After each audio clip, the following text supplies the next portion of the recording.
नमस्कार दोस्तों, अगर आप 10वीं के सामाजिक विज्ञान विषय से जुड़े महत्वपूर्ण प्रश्नों की तैयारी कर रहे हैं तो यह वीडियो आपके लिए बहुत ही खास होने वाला है। इस वीडियो में हम पढ़ेंगे सामाजिक विज्ञान के ऐसे 20 सबसे महत्वपूर्ण प्रश्न जो बोर्ड परीक्षा और प्रतियोगी परीक्षाओं के लिए बेहद ज़रूरी है।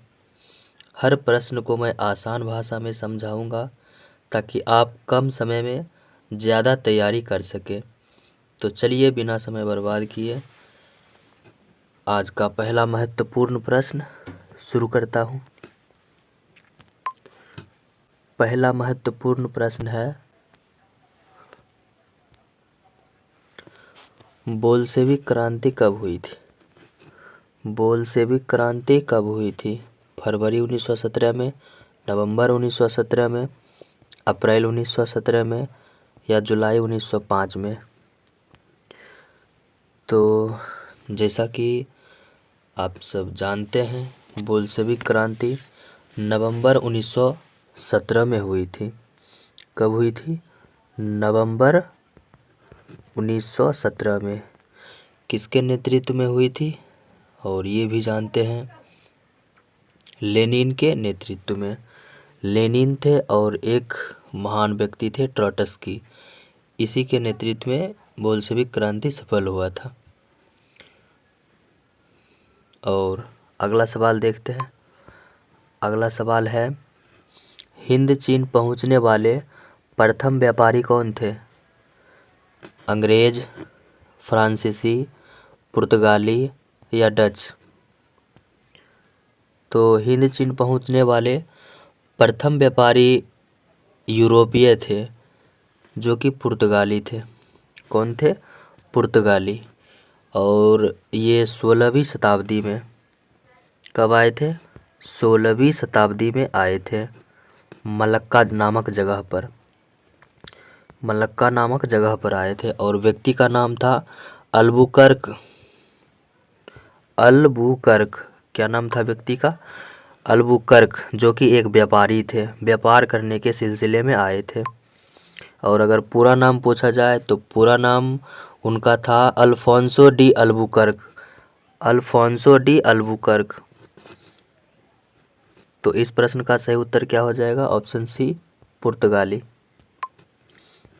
अगला सवाल है, असहयोग आंदोलन का प्रस्ताव कांग्रेस के किस अधिवेशन में पारित हुआ था?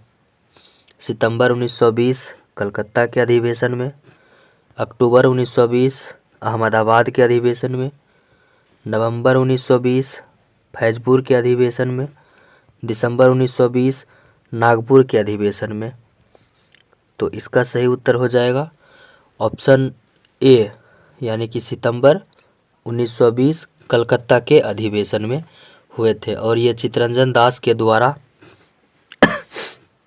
किया गया था और उनके समर्थक थे महात्मा गांधी। महात्मा गांधी के समर्थन में चित्तरंजन दास ने इस प्रस्ताव को रखा था सितंबर 1920 में कलकत्ता के अधिवेशन में, यानी कि कोलकाता भी कह सकते हैं। अगला सवाल देखिए। अगला सवाल है, राष्ट्रीय स्वयंसेवक संघ की स्थापना कब और किसने की थी? राष्ट्रीय स्वयंसेवक संघ की स्थापना कब और किसने की थी? 1923 में गुरु गोलवकर या 1925 में के.बी. हेडगेवार, 1926 में चित्तरंजन दास, 1928 में लालचंद? इस प्रश्न का सही उत्तर हो जाएगा ऑप्शन बी, 1925 में। 1925 में के.बी. हेडगेवार ने की थी। तो ये भी पूछा जा सकता है के.बी. हेडगेवार का पूरा नाम क्या है? तो याद रखिए, केशव बलिराम। के.बी. हेडगेवार का पूरा नाम क्या है? केशव बलिराम। क्या नाम है? केशव बलिराम।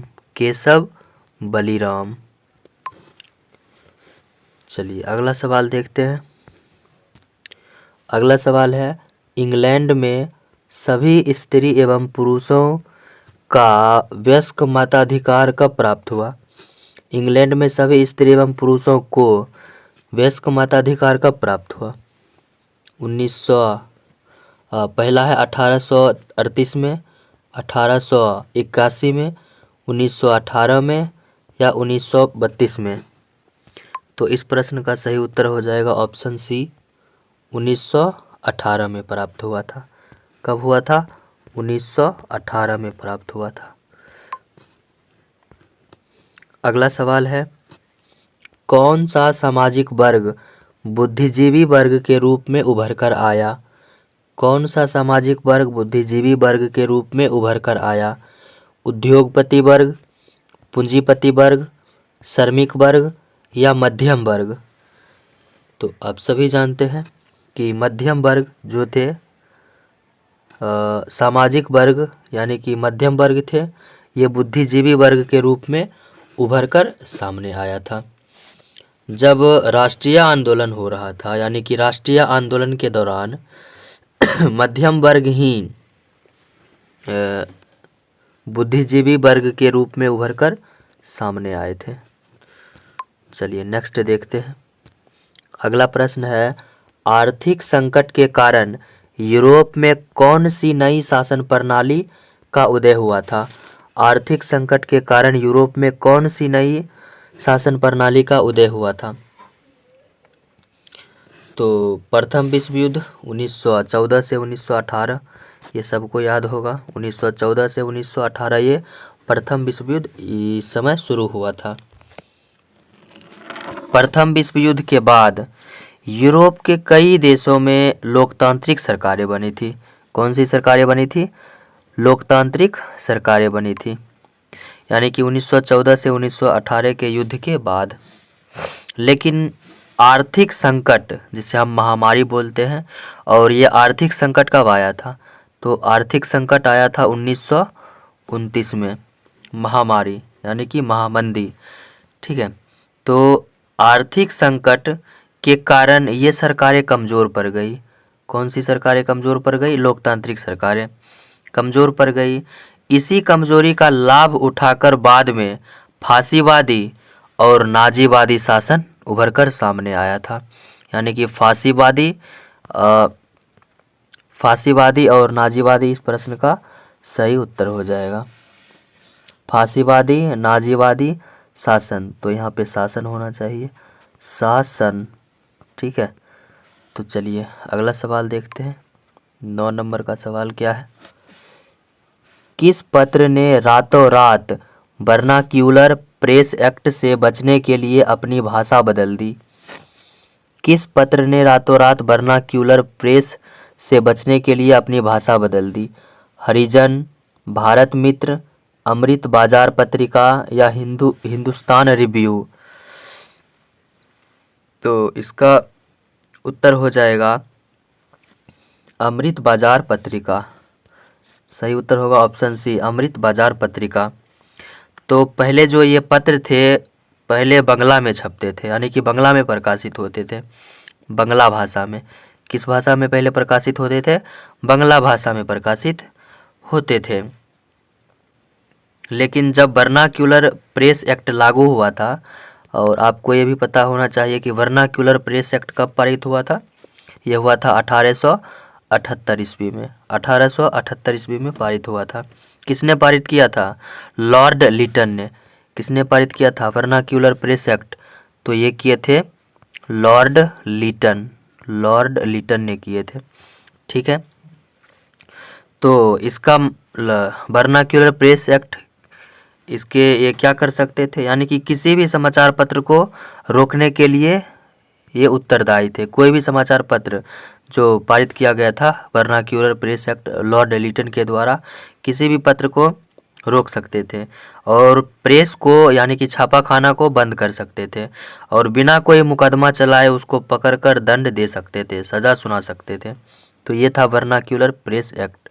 तो किसने बदल दिया था रातों रात? तो इसका आंसर अमृत बाजार पत्रिका। पहले बंगला में छपता था, रातों रात ये अंग्रेजी में छापना शुरू कर दिया, डर के मारे। किस में छापना शुरू कर दिया? अंग्रेजी में। चलिए आगे देखते हैं। 10 नंबर का प्रश्न है, किसने कहा मुद्रण ईश्वर की दी हुई महानतम देन है, सबसे बड़ा तोहफा? किसने कहा मुद्रण ईश्वर की दी हुई सबसे बड़ा देन है, यानी कि सबसे बड़ा तोहफा है, तो ये ऑप्शन है Mahatma Gandhi, option B Martin Luther, option C पैगंबर मोहम्मद और ऑप्शन डी हो जाएगा ईसा मसीह। तो बताइए जल्दी से किसने कहा था। तो इसका सही उत्तर हो जाएगा option B Martin Luther. Martin Luther ने क्या कहा था, मुद्रण ईश्वर की दी हुई महानतम देन है, सबसे बड़ा तोहफा। तो सब जानते हैं पहले किताबें बहुत महंगी हुआ करती थी, जो लोग थे गरीब लोग थे वो किताबों को नहीं खरीद पाते थे, यानी कि ज्ञान सीमित थे। जो अच्छे अमीर व्यक्ति थे उसके पास ही ज्ञान होते थे, क्योंकि वो किताब खरीद सकते थे, लेकिन गरीब लोग नहीं खरीद सकते थे, उसके पास किताब नहीं था। तो ज्ञान कुछ ही समय तक कुछ ही लोगों तक सीमित था, लेकिन जैसे ही छपाई शुरू हुई तो छपाई के बाद विचार तेजी से आगे बढ़ना शुरू हो गया और दूर दूर तक विचार फैलने लगे, और इसी प्रकार से सब के पास अब नॉलेज होना शुरू हो गया है। तो मार्टिन लूथर ने कहा है मुद्रण ईश्वर की दी हुई महानतम देन है, सबसे बड़ा तोहफा। ठीक है, अगला सवाल है सोपानी कृषि। सोपानी कृषि किस राज्य में प्रचलित है। सोपानी कृषि किस राज्य में प्रचलित है, हरियाणा, पंजाब, बिहार या उत्तराखंड। सबसे पहले जानिए सोपानी कृषि क्या होता है। सोपानी कृषि किसे कहते हैं, तो सोपानी कृषि यह सीढ़ी नुमा कृषि है। कैसी कृषि है, सीढ़ी नुमा कृषि है। ठीक है, और यह पहाड़ी इलाकों में होता है। सोपानी कृषि किस इलाके में होते हैं, पहाड़ी इलाके में होते हैं। पहाड़ी इलाकों में ढलानों पर यह खेती की जाती है। क्योंकि मिट्टी का कटाव ना हो सके और पानी को आसानी से रोका जा सके, ज़्यादा पानी का खर्चा ना हो, यानी कि ज़्यादा पानी बर्बाद ना हो। ये मुख्य रूप से जो यहाँ इसका सही उत्तर हो जाएगा ऑप्शन डी उत्तराखंड। तो पहाड़ी इलाकों में होता है, उत्तराखंड पहाड़ी इलाकों में है, और मुख्य रूप से उत्तराखंड तो है ही, इसके अलावा मणिपुर, मेघालय, नागालैंड और अन्य पहाड़ी राज्यों में होता है। मणिपुर, मेघालय, नागालैंड, अन्य पहाड़ी इलाके जो भी है उस जगह पे सोपानी कृषि की जाती है। मिट्टी के कटाव को रोकना होता है और जल को भी सुरक्षित करना होता है। चलिए आगे देखते हैं। अगला प्रश्न है प्राणियों के शरीर में कितना प्रतिशत जल की मात्रा निहित होती है। प्राणियों के शरीर में कितना प्रतिशत जल की मात्रा निहित होती है। तो प्राणियों के शरीर में, यानी कि अगर बच्चों में बात करें तो बच्चों में होता है 75% जल। कितना होता है बच्चों में, 75%। अगर वहीं वयस्क की बात करें तो वयस्क में होता है 65%। वयस्क में कितना पाया जाता है, 65% पाया जाता है। 60 से 65 कह सकते हैं, 65%, यानी कि 60 से 70 के बीच बोल सकते हैं। ठीक है, और अगर बुजुर्गों में बात करें तो बुजुर्गों में ये होता है, बुजुर्गों में ये जल की मात्रा घट करके 50% हो जाती है। बच्चों में कितना होता है, बच्चों में होता है 75% और वयस्क में होता है 65% और बुजुर्गों में होता है ये 50%। तो इसका सही उत्तर हो जाएगा ऑप्शन, तो यहाँ प्राणियों में कह रहा है यानी कि वयस्क की बात हो रही है, इसका सही उत्तर हो जाएगा ऑप्शन सी 65%। चलिए सामान्य रूप से उसे 65% होता है। अगला देखते हैं। अगला प्रश्न है वन संरक्षण। यहाँ वन संरक्षण होना चाहिए था, तो इसको आप सुधार कर सकते हैं। वन संरक्षण यहाँ होना चाहिए, वन संरक्षण। वन संरक्षण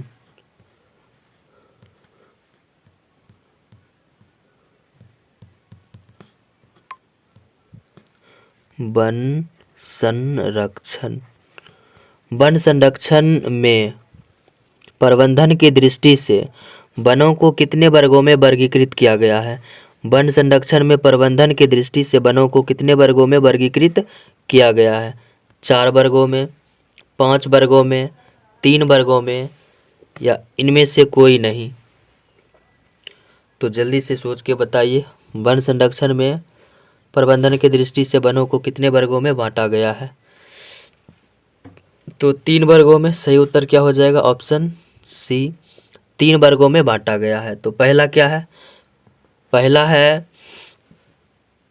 आरक्षित वन, पहला है आरक्षित वन, और दूसरा हो जाएगा सार्वजनिक वन। दूसरा क्या है? दूसरा है सार्वजनिक वन, और तीसरा हो जाएगा आरक्षित वन, सार्वजनिक वन और सामुदायिक वन। क्या है? सामुदायिक वन। इसका सही उत्तर हो जाएगा ऑप्शन सी, 3 वर्गों में। अगला प्रश्न है, 1 टन इस्पात बनाने में कितने मैंगनीज की आवश्यकता होती है? 1 टन इस्पात बनाने में कितने मैंगनीज का उपयोग किया जाता है? 5 केजी, 10 केजी, 15 केजी या 20 केजी? तो सही उत्तर हो जाएगा ऑप्शन सी, 15 केजी। कितना यूज होता है? 15 केजी इस्पात बनाने में। और ये मजबूती, इस्पात को मजबूती और कठोरता प्रदान करने के लिए इसका प्रयोग किया जाता है। अगला सवाल है, कोयले का सर्वोत्तम प्रकार कौन सा है? कोयले का सर्वोत्तम प्रकार कौन सा है? एंथ्रासाइट, पीट, लिग्नाइट या बिटुमिनस? तो इस प्रश्न का सही उत्तर हो जाएगा anthracite, option A. Option A is the right answer. और इसमें धुआं जलाने पर उतना ज़्यादा धुआं नहीं निकलता। अगर आपसे पूछा जाए कि सबसे घटिया किस्म का कोयला कौन है, तो ये पीट है। इसमें नमी इसमें ज़्यादा होता है और जलाने पे धुआं बहुत ज़्यादा ये करता है, तो इसलिए इसको घटिया कहा जाता है। और ये ऊष्मा ज़्यादा देता है, उतना ज़्यादा धुआं नहीं करता है, बहुत कम करता है, तो इसलिए इसको हम अच्छे किस्म का कोयला कहते हैं। अगला सवाल है, इनमें कौन सा उपभोक्ता उद्योग है? इनमें कौन सा उपभोक्ता उद्योग है? पेट्रो रसायन, लौह इस्पात, चीनी उद्योग या चितरंजन लोकोमोटिव? इसका सही उत्तर होगा option C. Option C is the right answer. ये क्या है? उपभोक्ता उद्योग है, उपभोक्ता उद्योग। अगला सवाल है, भारतीय अंतर्देशीय जलमार्ग प्राधिकरण का गठन किस वर्ष किया गया था? भारतीय अंतर्देशीय जलमार्ग प्राधिकरण का गठन किस वर्ष किया गया था? तो ऑप्शन इसका हो जाएगा ए, 1986 ईस्वी में। कब हुआ था? 1986 ईस्वी में। अगला देखते हैं, 18 नंबर का क्या है, पाइराइट किस प्रकार का खनिज है? पाइराइट किस प्रकार का खनिज है? धात्विक खनिज, अधात्विक खनिज, परमाणु या ईंधन? धात्विक खनिज, अधात्विक खनिज, परमाणु या ईंधन? तो पाइराइट एक धात्विक खनिज है। कैसा खनिज है? ये धात्विक खनिज है, ठीक है। और ये लोहा एवं सल्फर का अयस्क है। किसका अयस्क है पाइराइट?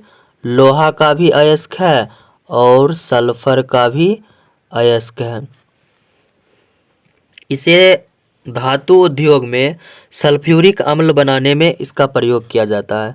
धातु उद्योग में पाइराइट का उपयोग सल्फ्यूरिक अम्ल बनाने में किया जाता है। सल्फ्यूरिक अम्ल H2SO4 किस में किया जाता है? सल्फ्यूरिक अम्ल H2SO4। सल्फ्यूरिक अम्ल का सूत्र क्या होता है? H2SO4। अगला सवाल है, 2001 की जनगणना के अनुसार बिहार की नगरीय आबादी क्या है? 2001 की जनगणना के अनुसार बिहार की नगरीय आबादी क्या है?